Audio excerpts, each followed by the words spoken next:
देढ़शुर को अतर्कित आक्रमण भाई बहु घटना प्रकाश कटक जिला जगतपुर थाना अधीनस्थ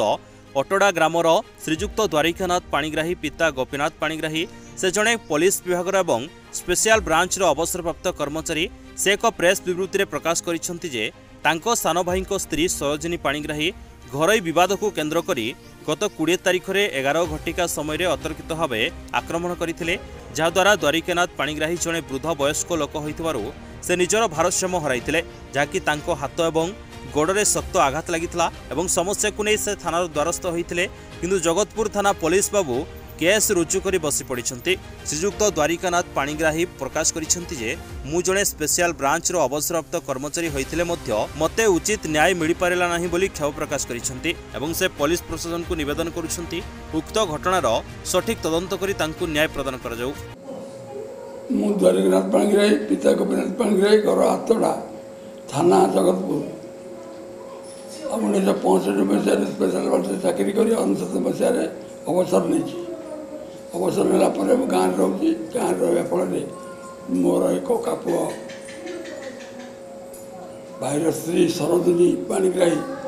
बारंबार जगह बाड़ी कलित कराल कर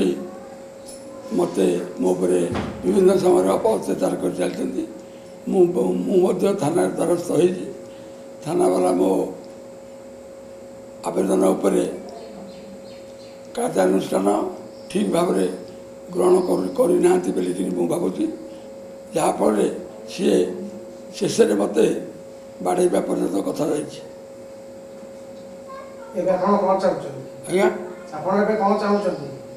मुझे न्याय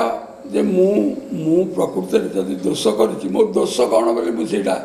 खोजुची कौटी पाइबी मोर दोष कौन कहीं माड़ेला मत थाना अधिकारी किसी स्टेप नहीं केस रेजिस्ट कर सब खाली केस रेजिस्ट कर दौरान बास गला आ कि ना अभियुक्त को फॉरवर्ड करना केबे फॉरवर्ड कौन किसी गोटे कहीं बाड़े पचारूना से आते इन्वेस्टिगेशन करते मुझे उठी पार नी जाइनी मो पुओ भाई सब जाते कहीं बाड़ेलु एक भी पचारूना आपण उच्च स्तरीय अधिकारी के किछि देइथिले कि देना मु लिखिकी रखी काली कहते झील मान को मुझे यहाँ नहीं जाओ मु तो अथॉरिटी होती additional director intelligence additional director intelligence मोर अपॉइंटिंग अथॉरिटी गोटे दरखास्त लिखी रखी जदि आप कहे मुझे आपको देखी पारे पूरा मूलिया ठेकार रास्ता पर ये आम घर सेपटे ये जो कपाट से लगी सेपटे मुझे परिश्रा कर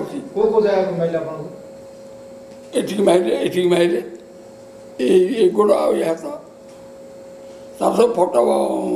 माड़ चिन्ह फोटो सब अच्छी मोबाइल मेडिकल रिपोर्ट अच्छी मेडिकल एक्सरे भी धन्यवाद आपन परिचय टे दियंतु। मो ना द्वारिकानाथ पाणिग्राही पिता गोपीनाथ पाणिग्राही